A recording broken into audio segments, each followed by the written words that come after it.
creo que para entender a Francisco, como digo en los 3 primeros puntos de la introducción, no hay que entender solamente a Bergoglio.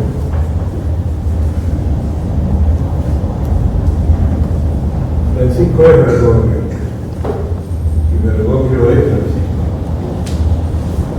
Y quien lee La Nación habrá visto ayer un artículo de Mariano de Bédia, donde entrevistó a varias personas, entre ellas a mí, donde preguntaba si es el mismo o es otro. Y yo sostengo que la lengua castellana nos permite distinguir algo que en otras lenguas es más difícil, porque tenemos el verbo ser y el verbo estar. Entonces yo digo, Francisco es Bergoglio, pero está distinto. Distinto.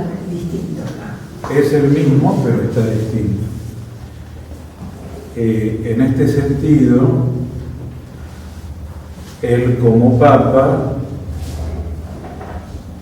piensa, siente, dice y hace cosas que hizo siempre, como cristiano, jesuita, sacerdote, obispo, arzobispo, cardenal. Pero al mismo tiempo hay una transformación que viene, a mi modo de ver, en función de 3 grandes circunstancias. La elección como obispo de Roma, y por lo tanto como pastor universal, muestra una transformación como obra de Dios, del Espíritu de Dios. Hay cosas que él tuvo siempre, pero que Dios ha potenciado en el ministerio petrino, o sea, como sucesor de Pedro, por ejemplo, la ternura o la alegría. En segundo lugar, porque tiene una responsabilidad que lo pone en la vidriera. En Buenos Aires él elegía todas las cosas que hacía con bajo perfil, que eran la mayoría, y unas pocas que trascendían públicamente. Muchas se conocieron después de su elección como Papa. En cambio, ahora está siempre en la vidriera. Por lo tanto, todo está puesto en el espacio público del mundo globalizado. Y en tercer lugar, porque él siente no solamente lo que llamaríamos la legitimidad desde arriba, o la obra de la elección de Dios, a través de la Iglesia, sino también el respaldo del pueblo de Dios, lo que le da a su pontificado la posibilidad de expresar en los gestos y en las palabras cosas del Evangelio de siempre de un modo nuevo. Por eso, lo que yo sostengo en los 3 primeros puntos es que para entender a Francisco hay que entender a Francisco, pero esto no alcanza. Hay que entender a la Iglesia latinoamericana, a la cual él vuelve en el primer viaje que él armó, porque el viaje a Brasil en 2013 era un viaje ya armado a propósito de la Jornada Mundial para la Juventud, donde él solamente agregó 2 cosas. Eso me lo contó el secretario de la visita a Brasil, que es el párroco de la Catedral de Río de Janeiro, que somos amigos, desde el tiempo de la Conferencia de Aparecida, o sea, desde 2007. Francisco agregó solo 2 cosas: ir al santuario de Aparecida, como acá fue en Ecuador al santuario de Nuestra Señora del Quinche, o como va a Paraguay al santuario de Tacupé. Esto muestra una característica de la Iglesia latinoamericana, que es la piedad católica popular, o dicho de otro modo, el vivir y transmitir la fe a través de una cultura afectiva, simbólica y festiva. Esto se ve en Ecuador, se ve en Bolivia, se ve en Paraguay. Vivimos la fe en una cultura afectiva, simbólica y festiva. Esto nos diferencia de otras iglesias de otros continentes. Algo parecido hay en África, algo parecido, pero África no es un continente evangelizado, forma de vivir la FENACE, es muy distinta a la forma de vivir en varios pueblos europeos, más cercana a la de los pueblos mediterráneos, italiano, español, y es distinta a la forma de vivir en los Estados Unidos. Se vive la fe, pero de un modo distinto. Por ejemplo, jamás hubo Vía Crucis viviente en los Estados Unidos hasta que el actual arzobispo de Los Ángeles, cuando era obispo de San Antonio, Texas, porque él es mexicano norteamericano, llegó a Vía Crucis viviente, pero antes no lo había. Tiene que ver con la presencia de la cultura latino-católica en los Estados Unidos. Y lo otro que él pidió en el viaje a Brasil, que también se nota en este viaje, es que además de los típicos encuentros que un papa tiene en un viaje pastoral, a saber, los miembros de la iglesia local, obispos, sacerdotes, religiosos, laicos, los miembros del mundo de la cultura, educación, universidad, comunicación, y los miembros que gobiernan los estados, el presidente, las visitas oficiales. A Estados Unidos va a haber en el Congreso en septiembre. Además de esos tres típicos destinatarios de una visita pastoral junto con los pueblos en las misas multitudinarias, él pidió en Brasil ir a 3 lugares de dolor, que acá están en este viaje repartidos en los 3 países. A saber, en Brasil fue a un hogar de recuperación de jóvenes adictos, muchas gracias. Ponele ya el azúcar, por favor. Gracias. No, gracias. Luego fue a una cárcel, lo único que no se pudo televisar por las leyes brasileñas, el encuentro de ahí con los presos, y fue a esa favela, como acá fue a un hogar de ancianos en Ecuador, y va a un hospital de niños en Asunción y a un barrio popular. Esto muestra otro rasgo de la iglesia latinoamericana, que es el lugar, el amor y la opción preferencial por los pobres. Por eso la tesis de esos 3 primeros números es que a Francisco se lo entiende si se entiende a Bergoglio, pero a Francisco se lo entiende si se entiende a las características de la Iglesia de América Latina y a la reflexión teológica argentina que ha tenido presentes estos aspectos de nuestra figura eclesial. Sobre esta base hay 4 puntos. El primero, casi lo voy a decir muy breve, que es entender la Iglesia latinoamericana y un obispo que pasó de la periferia del orbe, o sea, lo que dijo del fin del mundo, o lo que yo digo del sur, al corazón de la urbe. Urbe, orbe, es un juego de palabras que viene del latín para indicar que el Papa es obispo de Roma, la urbe, y es pastor universal del orbe. Él lleva consigo la Iglesia latinoamericana, a la cual ahora reencuentra en este viaje pastoral. Y eligió 3 países pobres y con mucha población católica. No fue a México, no fue a Colombia, no vino a la Argentina, a Brasil se había ido, fue a Ecuador, Bolivia y Paraguay. Lo que él llama el Evangelii Gaudium 124, como dice el 1.1, cuando yo digo 1.1, es primer capítulo, primer párrafo, ¿no? Lo que él llama su amado continente. De ese punto 1, que es captar que cuando algo que a él lo hace distinto es pasar de Buenos Aires a Roma. Es la primera vez hoy que pasó por territorio argentino, en el aire. Jamás había vuelto, desde que se fue el 26 de febrero del 2013.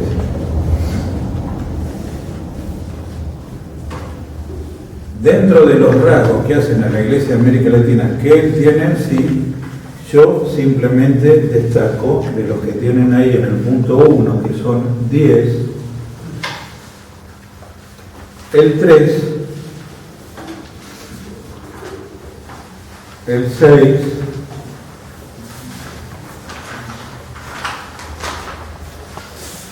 7 y 8 que van unidos. El 3, América Latina tiene grandes diferencias. Pensemos países de Centroamérica y pensemos países del Cono Sur, que tenemos más indicación europea moderna. Sur de Brasil, Uruguay, Argentina, Chile. No obstante, somos una región bastante homogénea si uno la compara con otros continentes. Porque tomen 2 puntos extremos de Asia, Irán y Corea, o Sri Lanka, Indonesia y Siria. Son 2 puntos del mismo continente totalmente distintos. Tomen 2 puntos extremos de Europa, Finlandia y Albania, o Ucrania y Portugal. Son mundos culturales completamente distintos. En cambio, en América Latina, por la historia, la lengua y la religión, tenemos muchos elementos comunes. Y somos el único continente, subcontinente, donde todos nos podemos entender en castellano, portugués o portugués. En otros continentes son tales las diferencias lingüísticas que hay que acudir a un tercer idioma para entenderse. No es lo mismo el coreano que el japonés, aunque a nosotros nos parezca lo mismo. Por lo tanto, esto nos da una base común, que es lo que está en el punto 3, que también se manifiesta en el aspecto social. Somos un continente muy desigual o inequitativo, no el más pobre del mundo, que es África, pero el más desigual del mundo. Lo que muestra, por un lado, el fenómeno de la pobreza, que se ha reducido en los primeros 15 años del siglo XXI, pero sin embargo es un fenómeno fuerte o persistente, como pueden ver en los datos de la nota 25. Ahí hay algunos datos de estos años. Pero no solo está el fenómeno de la pobreza, que oscila entre un 30 y un 40% de la población total, mayor en unos países que en otros, sino además el hecho de la desigualdad, que atraviesa no solo a los ciudadanos, sino a los cristianos, a los católicos y a la misma iglesia. La diócesis de San Isidro lo sabe bien, tiene todas las clases sociales dentro y tiene las realidades más polares que tienen otras diócesis, también podremos decir ahora la de Zárate Campana, pero ciertamente en ese sentido tienen los puntos más disímiles del arco social que hay en el conurbano bonaerense. Esto es un desafío para que aquellos que viven la pobreza y la desigualdad lo vivan y transformen desde la fe, y es un compromiso para los que tenemos fe de tratar de estar junto a los hermanos más pobres luchando contra las causas de la pobreza injusta. Ese es el punto 3. El punto 6 muestra cómo en América Latina hay más o menos un 40% de la población católica mundial que en 100 años ha sufrido un cambio fundamental. Es el siguiente: en 1910 el 70% de los católicos vivían en el norte y el 30% en el sur. Hablamos de los países del norte, esos los datos están ahí, los tomo del Anuario Pontificio. En cambio, en 2010, el 68% de los católicos viven en los continentes del sur y el 32% en el norte, 24% en Europa y 8% en el norte de América. En cambio, el 68% está en los continentes del sur, de los cuales un 39% está en América Latina. Esto el Papa lo lleva consigo, ahora lo reencuentra. Esto marca el lugar de su reflexión, de los más pobres en su reflexión y en su pastoral. Esto para mí es parte de un proceso mucho más grande que pocos ven, porque hay que tener onda larga, con mirada a largo plazo, y que para mí es el siguiente, pero no lo puedo justificar porque no tenemos tiempo. El primer milenio del cristianismo, la iglesia fue básicamente oriental. Oriental quiere decir de Medio Oriente y de Europa Oriental. El segundo milenio fue básicamente occidental, latino. Y el tercer milenio puede ser también sureño. Es decir, donde se muestre en el rostro de la Iglesia y en sus autoridades, este es el primer papa no europeo, salvo alguno que vino de Siria y algún otro que hubo en el primer milenio, es el primer papa no europeo de la Edad Media en adelante, el primer papa no europeo. Tuvimos con Juan Pablo II el primer papa no italiano en 500 años. El último habría sido Adriano VI en el siglo XVI, en la época del emperador Carlos V, que era alemán. Era alemán el papa, Adriano VI. Por lo tanto, en Bergoglio se une otro aspecto, que es no solamente su personalidad singular, sino el hecho de que él es el primer papa que viene de las iglesias del sur, donde el fenómeno de la pobreza es más fuerte que el norte, aunque también está lo que en algún momento Juan Pablo II llamó cuarto mundo, que es la pobreza en los países del norte. El tercer elemento es lo que tienen en los puntos 7 y 8, que América Latina es el continente más urbanizado del mundo. En Europa 7 de cada 10 viven en ciudades. En América Latina 8 de cada 10 vivimos en ciudades. Y además se da el fenómeno de formación de grandes ciudades, cosa que no ve el Papa en este viaje, porque las más grandes ciudades no están ni aquí, ni en Ecuador, ni en Bolivia, ni en Paraguay. Las 10 más grandes ciudades de América Latina son México, San Pablo, Buenos Aires, o sea, región Buenos Aires, estos 13 millones, Río de Janeiro, Bogotá, Lima, Santiago de Chile, vuelve a haber otra brasileña, vuelve a haber otra mexicana, ahí estamos las 10. Y esto hace otro fenómeno típico del sur, que se ve en Kinshasa, en el Congo, que se ve en Bombay, que es la pobreza urbana y suburbana, o la pobreza de los conurbanos, que hay que pensarlo como un problema social, ahí están las ONG o el mundo de la sociedad civil, como un problema político, ahí debe estar la política social, y como un problema pastoral, ahí debe estar la pastoral social, en el mundo de los conurbanos. Es el primer papa que nació en una gran ciudad. En el año 36, cuando él nació, Buenos Aires tenía, como les pongo ahí en el punto 8, 2.400.000 habitantes. La ciudad de Buenos Aires, hoy tiene 3 millones. Buenos Aires tiene 3 millones desde el 47. Entran y salen en la ciudad de Buenos Aires. Lo que creció es todo el conurbano donde está.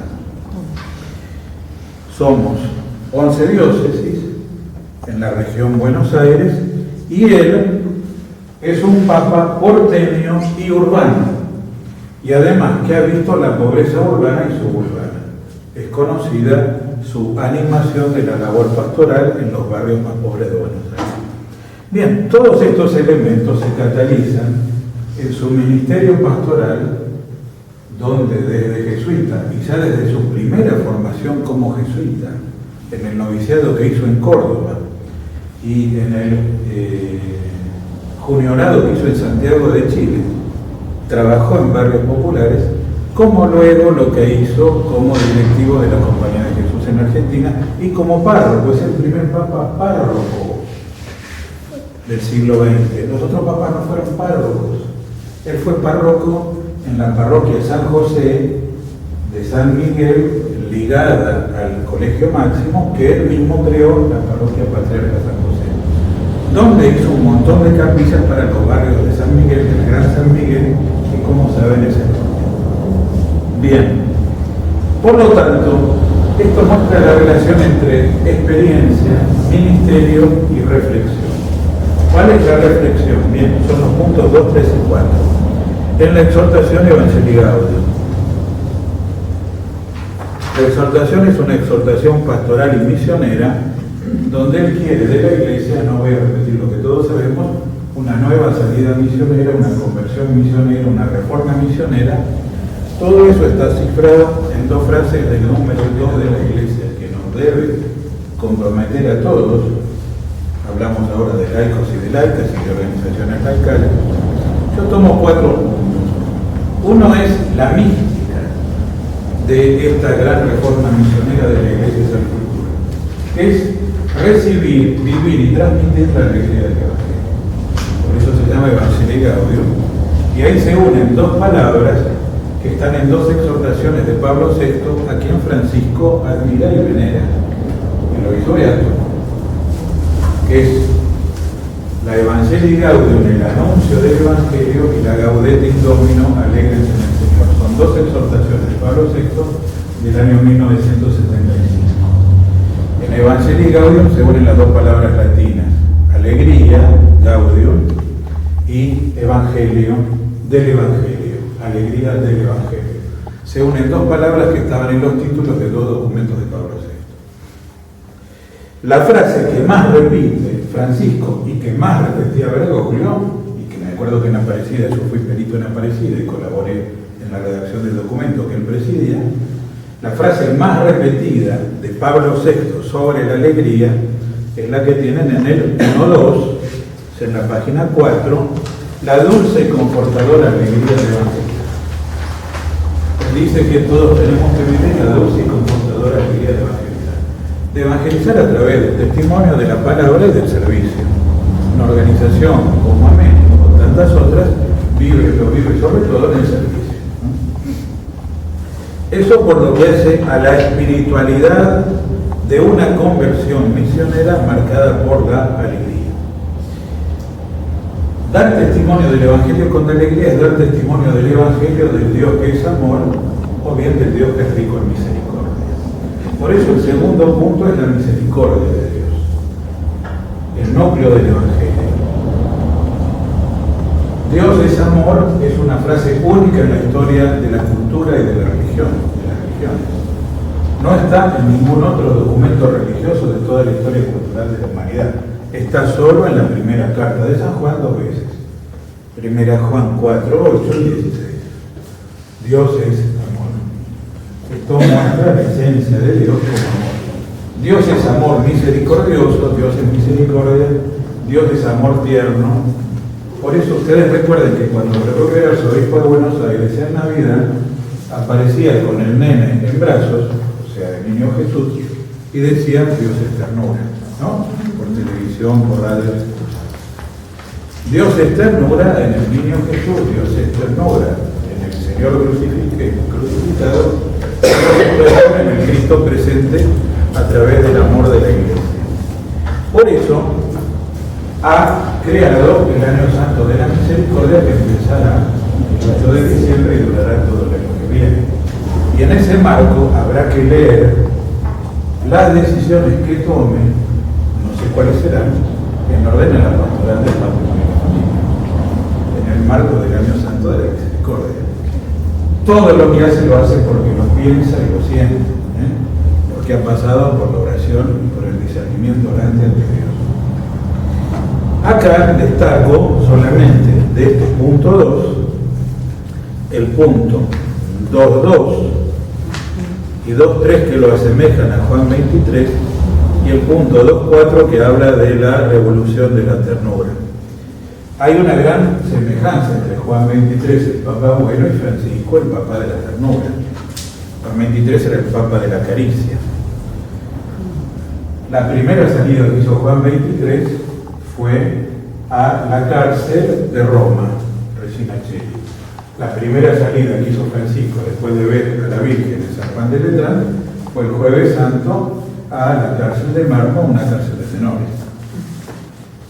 Lo primero que dijo Juan 23 antes de inaugurar el concilio en la Iglesia en el mundo entero, sobre todo en los países subdesarrollados, terminología de esa época, que en parte sigue vigente, es y debe ser la Iglesia de todos, sobre todo la Iglesia de los pobres.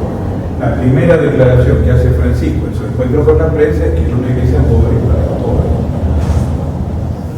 Juan 23 inaugura el concilio y dice la Iglesia tiene que dejar la vara de la severidad y usar la medicina de la misericordia. El primer ángulo de Francisco es: Dios es misericordia, Dios no se cansa nunca de perdonar, somos nosotros los que nos cansamos de pedirle perdón.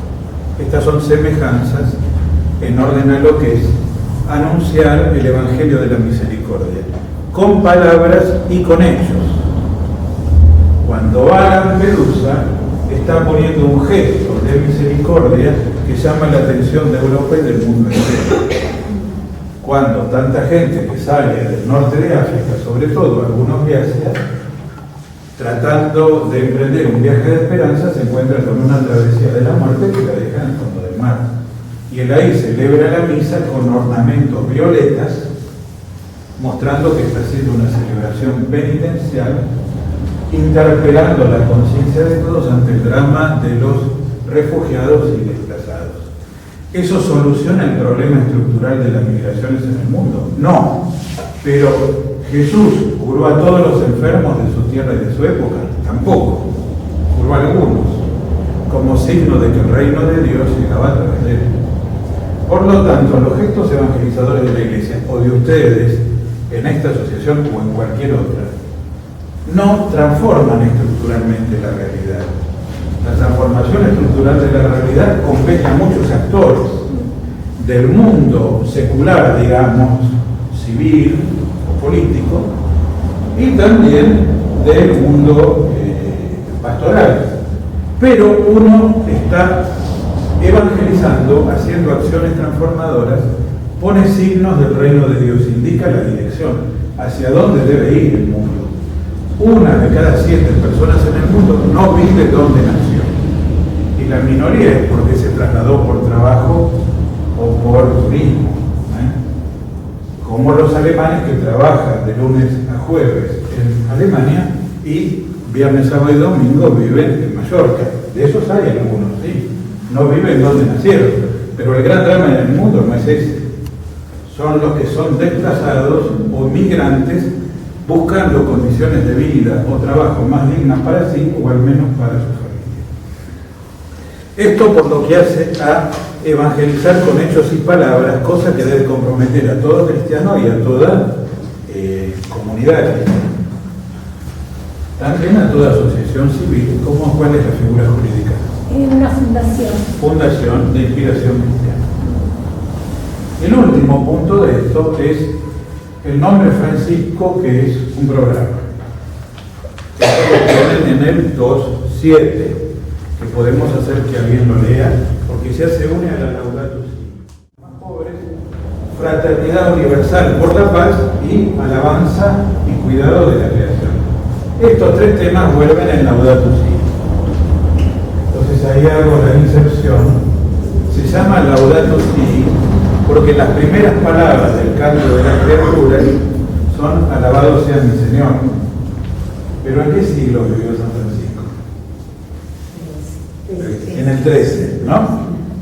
Todavía no existía la lengua italiana como la conocemos hoy y se fue formando, porque es antes del siglo XIV. Entonces, ¿en qué idioma rezó San Francisco? En el dialecto o la lengua de la Umbría.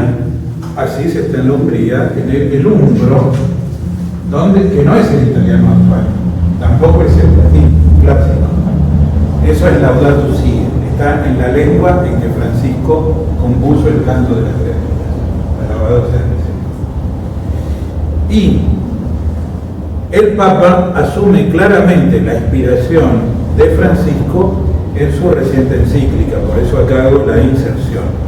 Para entender la encíclica hay que entender los 16 primeros números. Si leen Laudato Si, los 16 primeros números tienen la clave de la encíclica. ¿Por qué? Porque luego de presentar el tema, que es la correlación entre el clamor de los más pobres y el grito de la tierra o del planeta, ese es el tema. No es solo el tema de la ecología ambiental, la transformación o la afectación o el deterioro del planeta Tierra. Eso es parte del tema. La otra parte del tema es la degradación de la vida de los más pobres del mundo. Entonces él junta eso, el clamor de los pobres, el grito de la tierra, lo volvió a hacer ayer en Bolivia. Eso ya lo dice en el número 2. Pero es la tesis que va a desarrollar a lo largo del libro. ¿Por qué? Porque la ecología, como la economía, viene de la palabra griega oikos. Pero oikos en griego, que significa casa, no significa solo la vivienda, sino que significa la familia que vive en la vivienda. Es tanto la comunidad como la casa. Es lo que diríamos hogar hoy, en el sentido que el hogar no es solo la vivienda, ¿no? Sino la calidez de una familia que vive en esa casa y de la casa donde vive la familia. Ayer, en ese encuentro que tuvo con los movimientos populares, dijo las 3 T. Las 3 T: tierra, trabajo, techo. Es interesante, porque tiene que ver no solo con la doctrina social de la Iglesia, sino con la mejor forma de entender la cultura de la solidaridad y de la promoción social, que siempre tuvo que ver con la cultura del trabajo y con el hecho de que cada familia que se sostiene por el trabajo pueda tener casa propia. Eso es típico de la doctrina social de la Iglesia. Esto no tiene nada que ver con la cultura de la dádiva y sus variantes, populistas, neopopulistas, o como queramos llamarlo. Entonces, preocuparse de la oikos, sea en la ecología, sea en la economía, es preocuparse del mundo. Y el mundo, tanto el planeta Tierra como la humanidad, sobre todo, que vive en él. Ahí es donde uno entiende la forma de pensar de Francisco, o lo que el cardenal danés, que presentó la encíclica, y que es el presidente de la Comisión Pontificia, Justicia y Paz, el cardenal Turkson, llamó la ecología socioambiental, donde está lo ambiental y donde está lo social. O lo que el Papa llama ecología integral en el capítulo 4 del encíclica. Ecología integral, que es lo ambiental, es lo humano, la ecología humana de la cual hablaba Juan Pablo II, pero no solo lo humano personal, el respeto a la naturaleza humana en vos, o el cuidado de cada persona, sino lo humano social, el cuidado de las condiciones de vida de una comunidad y el cuidado de los más frágiles. Pero es también la economía cultural, el patrimonio cultural de cada pueblo. Todas esas cosas hacen a una ecología integral. Bien, vuelvo entonces al tema original. La inspiración franciscana del Papa Francisco muestra sus grandes prioridades: pobres, paz, lo creado, la creación, el mundo como creación. Si ustedes ven el capítulo 4, que ahora voy, de Evangelii Gaudium, que es el capítulo social, se llama la dimensión social de la evangelización, van a ver que dice: acá me voy a dedicar a solo 2 temas que hacen al futuro de la humanidad, a saber, la inclusión de los pobres y el diálogo por la paz. Ahora lo vemos. Pobres, paz. Falta lo creado, ahí viene la encíclica. La encíclica muestra el cuidado de lo creado, donde son todas las criaturas, pero es sobre todo la criatura humana, la única en el mundo con dignidad de persona. Por eso por ahí dice: tenemos que cuidar todas las especies, porque una especie en el mundo hace la diferencia.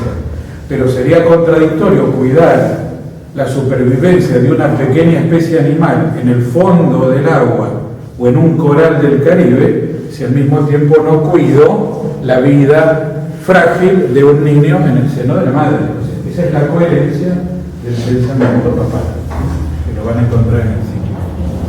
O sea, al mismo tiempo no cuido como él siempre dice, los dos extremos de la vida, los más chicos, los más viejos, los más grandes. Uno, la fuerza de la vitalidad y otros, la sabiduría de la memoria.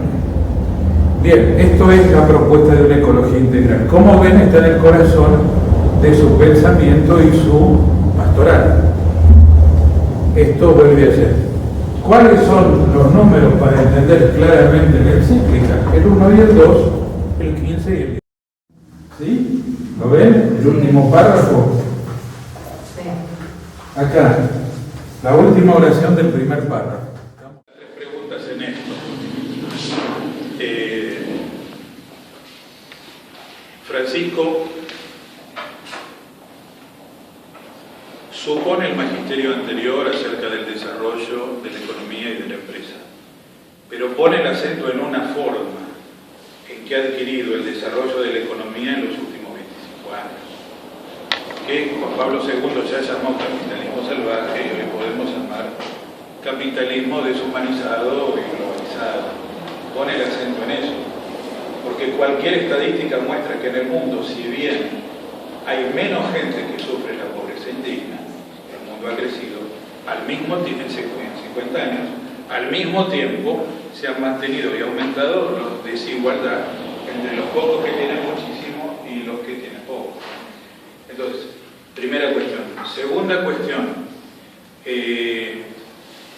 los curas hasta ahora debíamos ser mediadores de la doctrina social de la Iglesia, de los papas y de los obispos, a los laicos. Y muchas cosas no llegaban a los laicos porque el cura ni la leía, la ponía en el cajón o en la estantería. Habló con autocrítica del medio. Bien. Ahora, la globalización y los últimos papas permiten que todos los miembros del pueblo de Dios, en condiciones dignas, puedan acceder a los documentos de la doctrina social de la Iglesia directamente. Y ustedes nos interpelan a los curas. A ver, ¿por qué no asumís esto? ¿Por qué no lees aquello? ¿Por qué no compartís lo de más allá? ¿Por qué no haces una reunión? ¿Por qué no vemos en el barrio esta correlación entre deterioro de la naturaleza y condiciones de vida de los más pobres del barrio? Bueno, ustedes nos pueden interpelar a nosotros. Es verdad que hay mucho clericalismo, y es uno de los problemas que el Papa llama en Evangelii Gaudium. El clericalismo como que el clericalismo que es en el fondo. No es solo una cuestión ideológica, es el apego del cura a su, entre comillas, poder de decisión pastoral. Hay laicos que comentan eso. Sí, hay clericalismo de los curas y hay clericalismo de los laicos. Dame consejo parroquial. Ya lo sé. Pero yo digo, es una cuestión afectiva, es aferrarse al pequeño espacio de poder de decisión que uno tiene en la vida. Sabemos que hay porteros serviciales y porteros que se adueñan del edificio, ¿no? Con todos los negocios que se tiene detrás. Ese el pequeño espacio del poder del portero, ¿no? Puede ser un servidor o puede ser un arbitrario. Y encima un corrupto, pues sabemos los negocios de los servicios. Entonces, lo mismo le pasa al cura como le puede pasar al laico en su profesión. Entonces, bueno, hay una conversión del cura, pero también debe haber una conversión del laico, a trabajar más solidariamente. Tercera, para mí está claro que trabajar por la justicia es trabajar, como llamaba Pablo VI, el paso de condiciones de vida menos humanas a más humanas o a más dignas, que tienen un sustrato económico, es trabajar por un desarrollo integral. Tienen un sustrato político, es vivir en una convivencia pacífica en el marco de la ley. Bueno, ambas cosas están deterioradas en América Latina, también en otros lugares del mundo. O porque no se respeta la ley en la convivencia social, entonces ataques al Estado de Derecho, ataques a las libertades individuales, ataques a las formas de a la libre expresión de la comunicación, todo lo que conocemos de diversos países, también del nuestro. Entonces, tiene que haber una lucha por un Estado de Derecho, división de poderes, etc. Y tiene que haber un trabajo con desarrollo integral. Ahora, eso no es tarea directa de la Iglesia como institución y menos como jerarquía. Es tarea directa de todos los ciudadanos y, en el caso de los cristianos laicos y laicas como ciudadanos y ciudadanas. Ahí debemos estar todos. Es muy interesante el capítulo 5, que es el capítulo político. Porque desde... claro que rescata la política. Y desde el tema de la encíclica, el deterioro de la vida humana y natural, él interpela a la política internacional, a la política nacional, a las políticas locales, a la relación entre economía y política, a la relación entre cultura y política y finalmente a la relación entre la religión y la ciencia. O mejor, la religión y la ciencia. El último número, muy interesante. Entonces, ahí uno ve cómo él concreta este tema de que para él el diálogo es el método. Entonces, difícilmente se le puede acusar de neopopulista si él en privado en Ecuador habla del diálogo, seguramente lo habla, en público, seguramente lo habla en privado. Si lo dice en público, menos le va a costar decirlo en privado. Pero es verdad que están todos los que se agarran ahora del Papa, ¿no? Eso es verdad. En la Argentina y en otros países. Eso es, por eso digo, están los que se oponen frontalmente porque hacen un cuadro de situación y saben que tienen poder para oponerse. Eso pasa en el norte del mundo muy fuerte. Y están los que, pensando que no pueden oponerse o que si se oponen pierden base popular, porque el Papa es muy popular, entonces buscan manipular o agarrarse de la última frase del último discurso.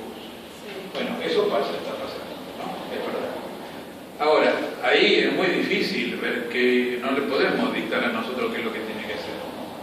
Es muy difícil. Yo quería leer algún párrafo del discurso que ayer él dijo a esta reunión de movimientos populares, que es, no está completa en lo que hay. Entonces hay que ir a la página web del Vaticano, ¿no? Y bajarlo de ahí. Está en AICA, AICA lo bajó. Lo bajé esta tarde. En AICA está... Pero tenemos que pensar que no es lo que le dice a los gobernantes, porque los gobernantes le abren un lugar. Vos decís, están los dos. Están los comentarios y después dicen discurso completo, discurso completo. Pero yo creo que para ver el mensaje en un país... Son como 6 o 7 páginas. Sí, sí. Ahí están las tres. No lo leí entero. Sí, déjame. No lo leí entero, Lo dijo en Roma cuando estuvo aquel encuentro con los movimientos populares. Bueno, a ver, porque algunos se tienen que ir, váyanse tranquilos. No sé si otros quieren 5 minutos más. ¿Hay alguna otra pregunta? Vos tenías otra y algunos otros. No, yo a lo largo de los años aparece alguien que dice pobreza espiritual o pobreza material. Y yo creo que la fe te interpela. No estoy hablando de una fe espiritual, de un problema de pobreza espiritual. Estoy hablando de un tipo que no come, de un tipo que pasa frío. ¿Y por qué nos cuesta tanto con los terribles documentos que tiene la Iglesia? Desde el Vaticano II hasta ahora. No sé por qué nos cuesta. No, pero de verdad, mirá que yo participo de formación, de encuentros de catequista, de todo. Y siempre sale lo mismo. Incluso en pastoral urbana, que vos conocés el tema de pastoral. Pero yo no soy el encargado, Fui invitado una sola vez a hablar en un panel, una sola vez. Claro, pues te digo en el diálogo. Yo escribí un libro entero sobre Sí, está. Pero es muy común que los laicos salgan con eso. Hoy mi diálogo con Mónica fue sobre eso. El libro mío es para hacerlo circular, nada más. La tercera edición salió en España y salió en Italia. Sí, lo veo. Bueno, a ver, las dos preguntitas. No, a mí eso, como sos teólogo, ¿no? ¿Por dónde pasaría este nudo, no? Es una herencia de la Iglesia, lo arrastramos porque tenemos una participación en la Iglesia como si fuera un club social. Yo encontré una Por la otra, bueno, una pone para mí la misma pobreza. Y mi pregunta es, ¿cuál es tu reflexión de por qué una región tan católica como América Latina, en las últimas mediciones se repite que es la región más desigual del mundo? Sí, y bueno, yo lo pongo ahí, llamo la atención sobre eso. Está bien. Bueno, son dos temas. A ver, el primer tema yo ya dije 3 significados de pobreza. Ahora, Jesús tuvo las 3. El modelo es siempre Jesús. Después hay que ver cómo, o sea, Jesús no nació en Jerusalén. O sea, vino del mar. Y además, su tierra estaba en el margen del Imperio Romano. O sea que por todos lados hay una situación, digamos, de pobreza real. Aunque el taller, que nosotros decimos el carpintero, la palabra del Evangelio no es carpintería, indica más bien lo que hoy llamaríamos una especie de oficio manual. No podemos decir que fuera los más pobres de ese pequeño caserío de Nazaret. ¿Que cuántos serían? 500, 300, 1000, 300, 500. Entonces, pero hay una situación real. Luego está la elección, el Hijo del Hombre no tiene dónde reposar su cabeza, y luego está la misión. Y ya desde el Evangelio están los dos significados. Entonces, es una tentación suprimir uno u otro. Porque si en Mateo tenés felices los pobres de espíritu, en Lucas tenés felices los pobres. Entonces están los dos significados. El problema es nuestro en abrirnos al Evangelio de Jesús en toda su intimidad. A. B. ¿Por qué en América Latina? Es complejísimo responder eso. Es complejísimo. Si fuera fácil, hubiera respondido. No, veamos. Hay varias hipótesis. Una fue la del sociólogo católico argentino José Luis Heyman, en un libro que se llama Sobre la identidad iberoamericana, que es de hace 35 años más o menos, donde él decía que en América Latina sufrimos un disloque entre las virtudes teologales. O sea, la evangelización, no en el siglo XVI, sino posteriormente en la cristiandad americana, ya con primera evangelización, sufrimos un disloque entre las virtudes teologales, o sea, la profesión de la fe y la práctica de la caridad o del amor. Entonces, nos reconocemos creyentes, y es verdad eso, y sigue siendo verdad, sigue siendo verdad. Y para usar la frase, ¿quién soy yo para juzgar la fe de otro? Entonces, es muy difícil de medir eso. Nos reconocemos creyentes, y Paraguay está entre los países donde más gente se reconoce católica de toda América Latina, mucho más que Argentina, mucho más que Chile, que es el país hoy que sufre más crisis de fe a nivel social. Chile más que Argentina en este momento, por diversos episodios que se dieron en los últimos 15. Aunque Buenos Aires es tal vez la ciudad más secular, Montevideo, pero después viene Buenos Aires. Entonces, sí, faltó algo de coherencia entre las virtudes teologales, porque expreso la fe a través de la caridad, es la fe que actúa por medio de la caridad, ¿no? También los demonios creen y tiemblan, dice la carta. Mostrarme la fe a través de obras. Eso ha pasado. Segundo, faltó una catequesis social. O sea, de ver la dimensión social del Evangelio como intrínseca al Evangelio y por lo tanto a la vida del cristiano, del católico. Nos faltó una catequesis social. Yo fui 12 años en colegio católico. Recién hacia el final hubo una catequesis social. ¿Por qué? Y porque ya estábamos posconcilio, posmedellín, 69, 70, 71. Sí, que el tema social hizo eclosión en la iglesia latinoamericana. Tercer tema. Tenemos que cuestionar qué ha pasado con nuestras élites dirigentes, políticas, económicas, culturales. Sobre todo que la mayoría fue formada por la iglesia, porque era la que tenía históricamente colegios en las zonas de clases medias y clases medias altas. A partir del 58 viene todo el gran despliegue, un poco antes y un poco después, de todos los colegios parroquiales que son realmente una verdadera presencia y servicio a los pobres en los barrios. colegios parroquiales que son los más baratos de todos los colegios de gestión privada. ¿El 58?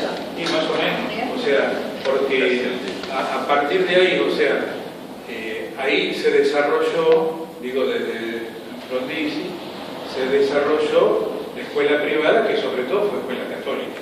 Pongo un ejemplo, mi abuelo vivía en Del Viso, que también perteneció a esta diócesis muchos años. En Del Viso había escuela del Estado primaria, pero no había escuela secundaria del Estado. La primera escuela del Estado fue la de la parroquia. Entonces, eso pasó en muchos lados. Bueno, y la Iglesia tiene derecho y deber de educar. Y es grande la educación privada católica en Argentina. Pero, quiero decir, las élites dirigentes económicas, políticas, culturales, la mayoría formada en familias y escuelas católicas, ha sido coherente con lo recibido. O pareciera que a veces en una situación de poder económico, político, cultural, estoy muy tentado por dejar de vivir el evangelio que en el corazón adhiero y me cuesta vivir. Es la tentación de la idolatría, que el Papa la pone la tentación de la idolatría del dinero, pero es también la tentación de la idolatría del poder. Las dos idolatrías grandes son económica y política, es dinero y poder, son las dos idolatrías grandes. Yo puedo decir que esto él lo piensa desde siempre, porque en el año 96 yo escribí un artículo que se llamaba La corrupción como pecado social. 96, había que tener coraje para escribirlo. Estaba menos, ¿no? Se empezaba el segundo gobierno, el artículo lo escribí en el 95, el libro se presentó en el 96. Entre los que se lo presentaron estaba el obispo de esta diócesis, entre los que presentaron el libro estaba Casareto, estaba Bordón, estaba Felipe Tami, no me acuerdo qué otro, en la feria del libro que se llama Argentina, tiempo de cambios, que hicimos entre varios. El mío era la corrupción como pecado social. Y yo hablaba de las dos formas básicas de corrupción, que son la política y la económica. O sea, la idolatría del dinero y la idolatría del poder, que normalmente están asociadas. Porque lo que en la Argentina llamamos corrupción suele ser un arreglo negociado entre privados y públicos, ¿no? Ese espacio es donde más se nota la corrupción. También hay corrupción privada y también hay corrupción puramente pública. Pero lo que llamamos corrupción suele ser todo ese terreno de negociado entre lo privado y lo público. Y segundo, Bergoglio, que leyó mi artículo, me escribió una carta. Él era vicario general de Buenos Aires, en el 96, donde me hacía un eco del artículo mío y me mandaba un artículo de él que luego se hizo famoso, donde hace la distinción entre pecado y corrupción, que ahora como Papa aparece mucho. Viene de Córdoba, 1991, en aquel Francisco. Es el Bergoglio que está en Córdoba que escribe eso, y ese libro no me acuerdo cómo se llama ahora, Pecado y Corrupción creo que se llama, o algo así, y que es la distinción que él hace en Italia, cuando hablan todos los políticos italianos en San Pedro, y luego lo hace cuando va a Nápoles.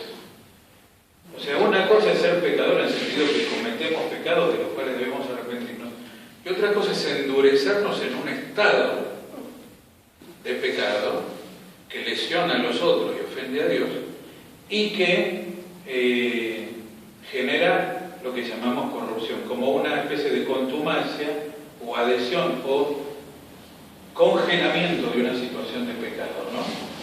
Sobre todo social. Bueno, entonces, Bergoglio siempre tuvo este tema. América Latina. Cuarto, creo que hay otra razón que viene de España y de nuestra herencia española, que es la falta de respeto a la ley. O sea, el famoso dicho español, la ley se acata pero no se cumple. Es como decir, hago reverencia a la majestad de la ley, pero después hago lo que se me ocurre. Ha marcado la cultura latinoamericana. Quienes han vivido en otros países saben que en la cultura anglosajona la moralidad se verifica en la legalidad. Está la moral privada, pero sobre todo moral es la ética pública, y cumplir las leyes, y pagar en el semáforo, pagar los impuestos, etc. Tal vez ellos no le dan tanta importancia al aspecto personal familiar y más al aspecto cívico-social. Para nosotros un buen tipo es un tipo gamba, amigo, familiar, que ayuda a todos, y que ayuda a la familia y a los amigos. Ahora, no pagó nunca los impuestos ni los quiere pagar y no lo ve como una obligación ni como ciudadano ni como cristiano. Bueno, hay que mostrarle que para ser buen tipo hay que ser un poco más, o sea, hay que cumplir los impuestos, pero que también tiene que ver con la contracara. Los impuestos que pagan no te son devueltos en servicios públicos. Entonces, este es un problema que viene de la cultura hispana. Así como yo reivindico que la fe no vino de España, este problema de no cumplir la ley, y entonces esto ha acentuado este desbarajuste. Y después está el quinto tema, que es que recién en el concilio se plantea con toda claridad que nuestra conducta social es signo de nuestra coherencia como cristianos. Eso lo dice con toda la letra de la Biblia. O sea que nuestra conducta social es parte de nuestro seguimiento de Cristo. No era claro, no se decía eso de la misma manera. Sí, había que hacerlo, está el mandamiento no robar, pero había muchas formas de entenderlo. No robo, pero estoy robando. Entonces, si pongo un poquito menos de aceite, digo que vendo 1 litro y no llego al litro, y así, bueno, eso en la Argentina está por todos lados. Entonces, ahí hay algo que nos falta, que es en la formación sacerdotal y laical. Por ejemplo, casi todos los seminarios, las parroquias y las casas religiosas no pagaban impuestos y no se sentían comprometidos a pagarlos. Bueno, entonces, eso ha empezado a cambiar ¿cuándo? Después del concilio, en los 80 un poco más, en los 90 un poco más, por distintos factores. Bueno, hoy lo vemos. O tenían empleados en negro. Todas las parroquias tenían empleados en negro, todos los colegios católicos tenían empleados en negro, y algunos siguen teniendo. Entonces, bueno, eso tiene que ver con el tema de mi cumplimiento de la ley civil, que es parte de mi colaboración a la ética, a la ética y al bien común, porque no puedo hablar del bien común si yo no aporto al bien común, solo saco del bien común. Y mi colaboración al bien común es parte de ser un católico en serio o un cristiano auténtico. Bueno, todo eso, y debe haber más razones, muchas más. Bueno. ¿Cómo lo ponen en poner plata en el mercado para asegurar el consumo de bienes individuales inmediatos? Que varía según la situación, porque hay que decir que pasar del colectivo a la bicicleta es un avance. Pasar de la bicicleta a la moto es un avance. Hay muchas motos en Argentina. Y pasar de la moto al autito viejo es un avance. Entonces ahí tenemos progresos. Si pasé al autito sin agua potable. No estoy diciendo eso. No, por eso te estoy poniendo el ejemplo individual. Pero ahora te digo, si no tengo agua potable, cloaca, alumbrado, asfalto, etc., estamos a la falta de bienes públicos. Entonces, para mí acá hay un tema fundamental que no le podemos pedir al Papa que desarrolle todo, pero que a mi modo de ver está tanto en el Evangelii Gaudium como en el Laudato Si', ¿no? No estará con estas palabras que uso yo: consumo de bienes privados, desarrollo de bienes y servicios públicos. Nosotros desarrollar eso. Pero es desarrollar, ¿no? Es desarrollar. Decíamos de los autos, por ejemplo. Del agua. Cuando los ricos viajan en transporte público, porque hay buen transporte público para todos, y todos no contaminan. Exactamente. Un montón de... En Argentina está el otro tema, que es que con serios problemas de inversión, de ahorro, con inflación y un montón de cosas más, los más ricos, ¿cómo ahorran? ¿Con más propiedades o con más autos? Entonces tenemos en esta diócesis, donde viven 3 de mis hermanos, 2, 3, 4, 5 autos en una familia, ¿o no? Sí. Sí, claro que sí. Y otros que no tienen ninguno. Bueno, entonces, mi familia somos 7. A 2 no les alcanza, 2 están justos y 2 tienen mucho. Que son los 2 que viven en barrios de esta diócesis. Entonces, pero en esta diócesis está otra realidad, no quiero hablar de esta diócesis. Quiero decir que a mí me confirmó Monseñor Aguirre, pertenezco a esta diócesis en una etapa de mi vida. Entonces, el Papa insiste mucho en una cosa y no insiste en otra. Bueno, acá me parece que hay que ver cuáles son prioridad. Le podemos decir a Bergoglio que no tuvo la misma vara con los 12 años, estos 12 años que los que tuvo con Dualde, de la Rúa o Menem. A todos les dijo todo en la cara. A todos les dijo todo en la cara. Entonces me parece que la lectura que se hace, que él es complaciente con gobiernos populistas, me parece que no es justa. No es justa. Porque hay que tomar lo que le dijo a Menem, lo que le dijo a De la Rúa, lo que le dijo a Dualde, pero sobre todo lo que le dijo. Perdón, respeto todas las posiciones, todo, pero estoy diciendo el objetivo. Todo lo que le dijo cuando se lo pudo decir a Kirchner 1, Kirchner 2, para ver que él no tiene compromisos ideológicos o partidistas. El tema está en las lecturas que se hacen y en las manipulaciones que se hacen. Evidentemente Evo Morales ayer lo quiso manipular. Sí. Dándole ese Cristo con la cruz. Lo quiso manipular porque lo hizo en el último momento, cuando él ya se iba y con la cámara de televisión. Claro. Pero fue muy inteligente porque la dejó a las Claro. condecoraciones. No hablo de la condecoración. Hablo de... La condecoración también tenía hablo del el Cristo con la cruz y el martillo. También la tenía la Entonces, condecoración. lo quiso manipular. Sí, sí. Pero no se dejó manipular. Pero no se dejó manipular. Primero por la cara. Bien. Sí. Primero, La por cara que puso. primero la cara. Sí. Segundo la palabra. Y tercero lo que va a decir de ahora en más.